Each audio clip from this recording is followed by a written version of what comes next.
CEO 소평 멤버 여러분, 국군장병 여러분 안녕하십니까? 여행철학자 서진영입니다. 오늘 대한민국의 미래를 걱정한다. 의 거의 결론이죠. K를 생각한다. 예, 바로 이 K를 생각한다의 임명묵 저자님 모셨습니다. 안녕하십니까? 안녕하십니까? 예. 90년대생은 대한민국을 어떻게 바라보는가라고 90년대생이세요? 94년생입니다. 94년생. 네. 그러면은 올해가 2021년이니까 몇 살이 되십니까? 28살이죠. 28살. 예. 오, 결혼은? 언제 할지 모르겠네요. 오, 학교는 졸업은? 제가 학교를 좀 오래 다녀서 이번 8월 이번 달에 합니다. 아, 졸업하세요? 예. 졸업하면 뭐예요?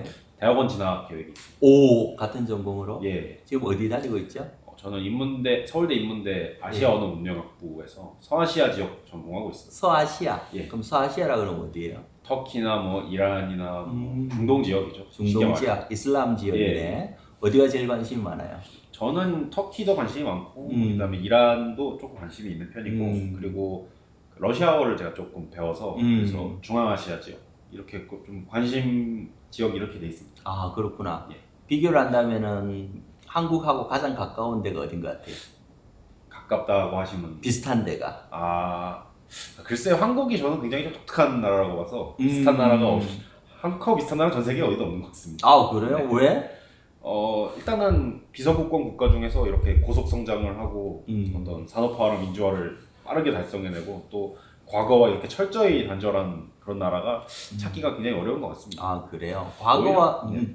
한국하고 제일 비슷한 나라는 뭐 제 전공은 아니지만 저는 미국인 것 같아요. 아, 미국하고 비슷하다. 과거와 단절해 있고 굉장히 뭐랄까 빠른 속도로 이제 발전했고 계속해서 이제 뭐 다양성을 늘리고 뭐 그런 좀 사회적으로 역동성 넘치고 그런 면이 좀 미국하고 비슷한 면이 좀 있지 않나 싶습니다. 미국하고 비슷하다. 굉장히 독특한 해석이에요. 공부를 하시면서 그럼 몇 년 학교 다닌 거죠? 13년도에 입학을 해서 네. 이제 뭐 공익근무를 했거든요, 저는. 아, 그리고 그 2년 정도 이제 복무하고 1년 휴학을 한 거를 빼면은 뭐 한 5년 반 정도 되는데. 5년 반, 6년 정도 다녔는 예. 거죠. 저희 때는 이렇게 학교를 휴학하는 게 그 흔한 일이 아니었거든. 근데 휴학하시고 나서 뭘 하셨어요? 휴학했을 때는 책을 좀 많이 읽었습니다. 굉장히 또 재밌게. 이제 고향에 내려가서 뭐랄까, 그러니까 학교에 입학을 했을 때는 그냥 주어지는 수업에 좀 수동적으로 약간 임했었는데 이제 공부를 좀 더 제대로 해봐야겠다는 생각을 해서 그러니까 추천받은 책들 위주로 이제 독서를 좀 쌓아갔습니다. 네, 예를 들면 어떤 책들인지 여쭤봐도 되는지. 제가 제일 감명 있게 읽은 책은 그 이언 모리스라는 영국의 역사학자가 쓴 왜 서양이 지배하는가라는 굉장히 두꺼운 책이 있는데요.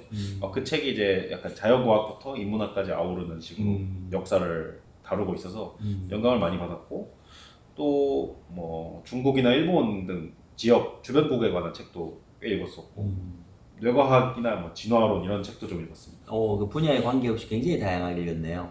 그런 것들을 이제 근데 연결시키는 어떤 그런 게 또 재밌더라고요. 그러니까 어떤 인간의 어떤 진화를 통해 형성된 생물학적 특성이 역사에서 어떻게 발현되는가, 또 뭐 그 역사에서는 어떻게 각 국가의 특이한 경로들이 나타나서 현대 사회의 모습을 형성했는가 이런 식으로 이제 이야기를 만들어 나가다 보니까 이제 그런 걸 이제 페이스북에 올렸었는데 공익근무를 할 때 그게 이제 좀 많은 분들이 재밌게 봐주더라고요. 어떻게 보면 이제 요즘 이야기하는 통섭을 하신 거네.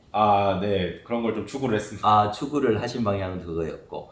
근데 왜 여기는 흉터는 왜 생기셨어요? 이거는 제가 이제 시베리아 횡단 열차 여행을 한번 했었는데요. 2년 전 겨울에. 2년 전에. 예. 근데 이제 블라디보스토크에서 출발을 해서 약 한 달 동안 모스크바까지 이제 러시아 11개 도시들을 방문을 했었습니다. 모스크바에서 마지막 날에 그 보드카를 많이 마시고 다음 날에 화장실에 갔는데 제가 정신을 차리고 보니까 여기 쓰러져 있어요. 여기서 피가 막 줄줄 나더라고요. 그래서 이제 그 흉터가 생겼죠. 아이고, 그랬구나. 왜 이렇게 술을 많이 마셨어요, 러시아에서? 그러니까 이제 한 달 동안 술을 매달 마셨는데 사고를 전혀 안 쳤길래 방심을 좀 했던 것 같습니다. 그래요. 러시아 여행을 해보니까 뭐가 제일 재밌었어요?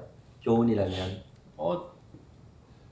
러시아 여행에서 일단 첫째로는 러시아 지역에 대해서 평소에 이제 미디어라든가 책이라든가로 접했던 거를 이제 그 현장에 가서 직접 느꼈던 것에서 그래도 거기서 이제 가장 좀 크게 이제 배웠죠.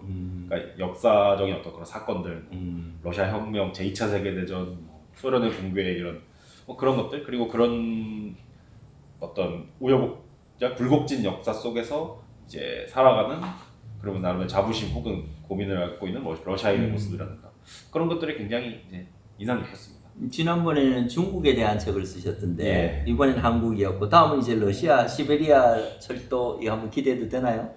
이제 계획 중에 있습니다. 아 그렇죠. 역시 이게 그 책을 쓰는 분들은 참 재밌는 게 시간이 허비되는 시간이 별로 없는 것 같아. 모든 시간 속에서 시간이 느리게 흘러가면 책을 정리하고 시간이 빨리 지나가는 여행지에 가면 자료를 수집하고 아마 그런 길을 걷지 않을까 싶은데 상당히 또 부럽습니다. 미리 일찍 이렇게 좋은 저자의 세상으로 책의 세상으로 오신 것 같아요. 굉장히 바쁘신데도 이렇게 책을 잘 쓰셨는데 제가 이제 유튜브에 나오신 거를 많이는 못 봤어요. 몇 개를 이렇게 스킵하면서 보니까 표현이 아재돌이라 그러는.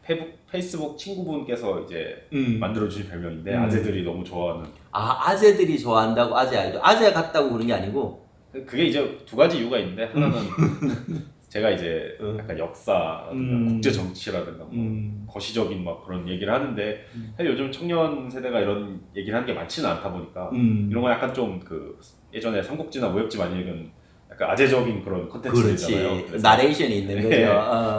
약간 용의 눈물 같은 느낌이고 대하 드라마. 그런 데서 이제 제가 막 글을 쓰고 대화를 하니까 이제 좋아해 주는 게 첫 번째고 제가 또 7080 문화를 또 좋아해서 그런 데서 이제 저한테서 이제 공감대를 이제 이 친구 이런 것도 알아? 막 이러면서 거기서 이제 좋아해 주시는 분들이 있는 것 같습니다. 근황은 굉장히 바쁘시죠? 출간하고 이게 좀 책이 제가 생각지 못한 약간 반향을 얻어서 인터뷰라든가 뭐 아니면은 그런 약속 자리라든가 굉장히 많이 늘었는데 요즘엔 좀 그래도 점점 많이 줄었습니다. 반향의 이유는 뭔 것 같아요? 아무래도 일단은 이 책이 두 가지 관점에서 사실은 책에서 다룬 주제들 여러 가지지만은 주로 세대적인 문제에 대해서 관심을 많이 가지신 것 같더라고요. 근데 결국엔 청년 세대 그리고 그 청년의 어떤 부모라고 할 수 있는 386 세대에 관한 그런 이야기들에서 많은 분들이 관심을 주셨는데 일단 청년 세대에 관해서는 두 가지 하나가 정치적으로 이 친구들 해석이 안 된다. 그러니까 전통적으로 한국의 어떤 보수와 진보라는 그런 양대 진영에서 뭔가 이제 그걸 지지를 해야 되는데 가르기를 해야 되는데 뭔가 여기 갔다가 저기 갔다가 그리고 지지를 막 철회하거나 지지를 하는 이유가 뭔가 우리가 알던 이유가 아니다. 얘들 어떻게 설명해야 되냐? 나는 일단은 그런 정치적인 이유 하나 있는 것 같습니다. 한국이 아무래도 정치적으로 좀 극단화돼 있고 갈등이 좀 심한 사회다 보니까 그리고 두 번째로는 주로 이 책을 읽는 분들이 40대에서 50대 분들이 많은데 그러니까 이분들이 이제 가정이라든가 아니면 조직이라든가 해서 이제 90년대생들을 점점 받아들이고 혹은 해석을 해야 된단 말이죠.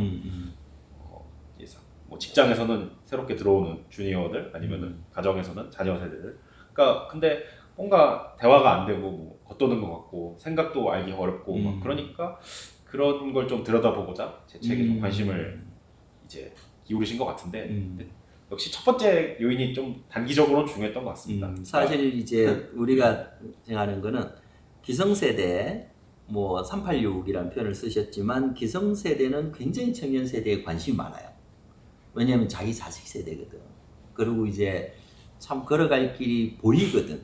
그래서 굉장히 관심이 많은데 90년대생 20대가 50대를 바라보는 건 굉장히 궁금했거든. 얘들은 우리를 어떻게 바라보고 있을까? 라는데 그런 답을 주신 것 같아. 그런 측면인데 굉장히 쇼킹했거든. 그런 측면에서 좀 이렇게 인기가 많지 않을까. 그리고 상당히 많은 인사이트도 주고 생각도 주고